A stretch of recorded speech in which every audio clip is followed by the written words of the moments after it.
Bem, a indicação para começar o rastreamento são todos os homens acima dos 50 anos ou acima dos 45 anos, se for negro ou tiver histórico familiar positivo da doença.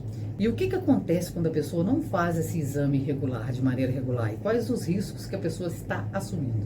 O risco principal é de fazer um diagnóstico tardio da doença, porque se ele não fizer o diagnóstico precoce, ele vai esperar sintomas aparecerem e aí já não vai ser possível mais um tratamento curativo. Então é importante fazer o PSA junto com o exame de toque. Então ele pode ser assim, pode dar normal e na verdade não está tudo bem. Você tem que fazer o exame do toque porque um não substitui o outro, é isso? Não, exatamente, não substitui, são complementares. 3h28, chegou aquele momento onde a gente recebe sempre um convidado super especial aqui para aquele nosso bate-papo diário no Itatiaia.com. E a entrevista de hoje é bem importante. A gente está aqui, o nosso entrevistado de hoje é o Dr. Fabrício Siqueira, urologista. Primeiramente, doutor Fabrício, é um prazer te receber. Boa tarde para você. Boa tarde, Beth. Eu agradeço. É um prazer também poder falar de um tema tão importante.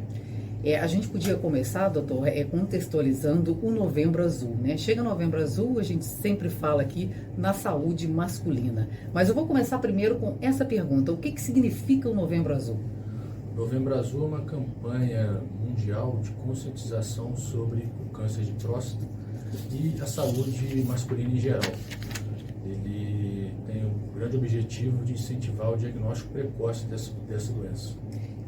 Quando a gente fala em Novembro Azul, remete então ao câncer de próstata, né? Mas é a saúde masculina no geral, né? Sim. Quais os pacientes, doutor, que nessa época tem que ficar atento? Bem, a indicação para começar o rastreamento são todos os homens acima dos 50 anos ou acima dos 45 anos, se for negro ou tiver histórico familiar positivo da doença.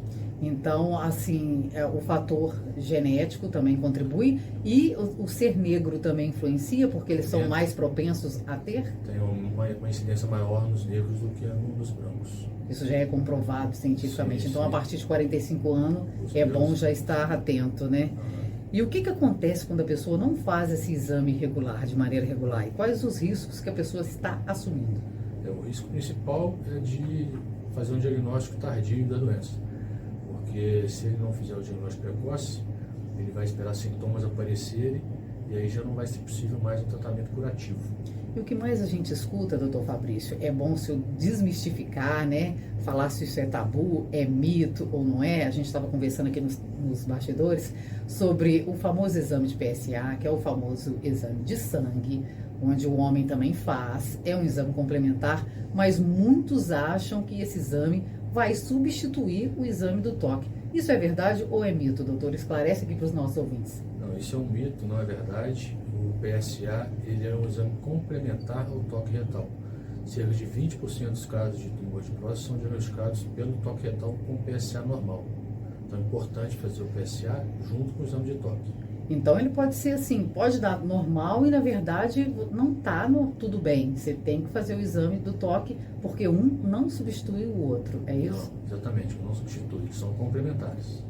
E se tiver caso na família, é bom ficar mais atento ainda, né? Costuma ser hereditário, doutor, esse tipo de câncer? Ou tem um fator só de alimentação, só de hábitos de vida? Os fatores ambientais também são importantes, como alimentação, mas o fator familiar, o risco familiar, é um ponto importante que tem que ser chamado a atenção.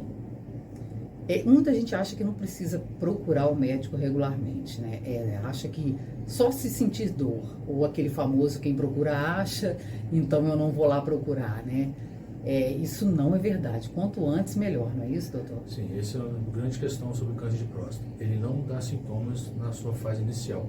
Se o paciente esperar o aparecimento dos sintomas, já é porque a doença está avançada, em alguns casos metastáticos, ele vai perder a chance de cura. Essa metástase é uma coisa bem dolorosa. É óssea, doutor?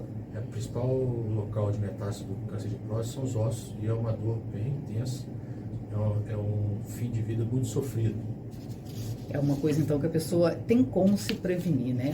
Com certeza. Quando é feito um diagnóstico precoce e isso é diagnosticado ali no início, o tratamento é cirúrgico ou nem sempre é?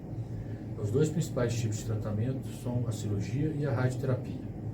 A cirurgia tem a cirurgia aberta, a cirurgia laparoscópica e a cirurgia laparoscópica assistida por robô. Mas cada caso tem que ser avaliado individualmente para definir qual o melhor tratamento para aquele paciente. Porque aqui em Juiz de Fora já há essa cirurgia por robô, não é isso? Já tem essa cirurgia, ainda não é autorizada pelos planos de saúde, nem pelos pacientes do SUS, mas já tem acesso a essa tecnologia. Já é possível, né? Já é possível. E um ponto muito importante, doutor, todo câncer de próstata é igual ou existe diferenças aí nas evoluções de paciente? É individualizado, cada um se manifesta de um jeito ou ele se manifesta de uma maneira padrão? É igual para todo mundo? Não, os tumores de próstata, eles têm uma gama de apresentações. Eles vão desde um tumor de muito baixo risco até um tumor de muito alto risco. E o tratamento muda muito esses tipos de doença, né? Por isso que é importante o tratamento individualizado. Casos com doença muito inicial, de baixo risco, às vezes nem há tratamento para se fazer. O ideal é não fazer nenhum tratamento, só acompanhar o paciente.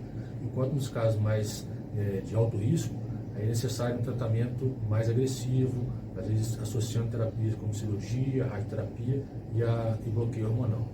E quais assim são os passos? A pessoa fez o PSA, fez o exame do toque, o médico já sentiu diferença, sabe que pode estar acontecendo alguma coisa errada ali. O próximo exame é o que para diagnosticar realmente o câncer? Sim. Depois do exame físico e do exame de sangue, se houver uma suspeita, o próximo exame é uma ressonância magnética da próstata. Ela vai dar informações que vão ajudar a definir se aquele paciente ali vai precisar ou não fazer uma biópsia. A biópsia de próstata é o exame confirmatório que define se o paciente tem ou não a doença naquele momento. E a biópsia, ela é um procedimento cirúrgico, no caso? Procedimento cirúrgico, feito ambulatorialmente, mas ele é cirúrgico, sob anestesia, indolor. Entendi. E aí vem o diagnóstico fechado, né? Exatamente. Até para definir qual será o tratamento. Exatamente. Através aí, então, do último exame para saber o que vai ser feito. É a biópsia, isso aí. Entendi.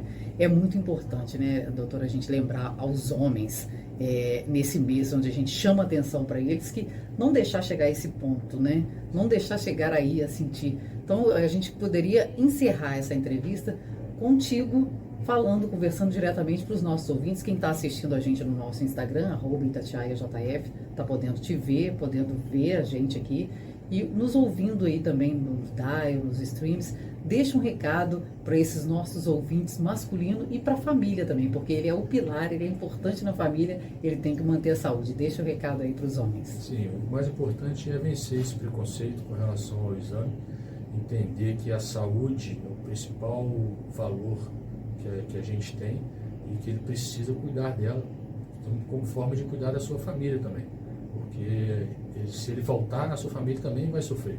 Então esse homem precisa deixar esse preconceito de lado, fazer o seu exame, acompanhar anualmente, cada um de forma individualizada, mas é fundamental esse alerta. É isso aí, vamos cuidar agora enquanto a gente está saudável, né? Tirar um tempinho aí para a saúde para não ter que tirar o tempo para a doença depois, não é isso, doutor? Isso aí. Obrigada pela sua presença aí, foi muito esclarecedor e a gente espera que muitos tenham pegado a essência dessa entrevista de hoje e tomar consciência do quanto esse exame preventivo é importante. Obrigada pela sua presença por aqui. Por nada, eu que agradeço. Obrigada, tchau, tchau.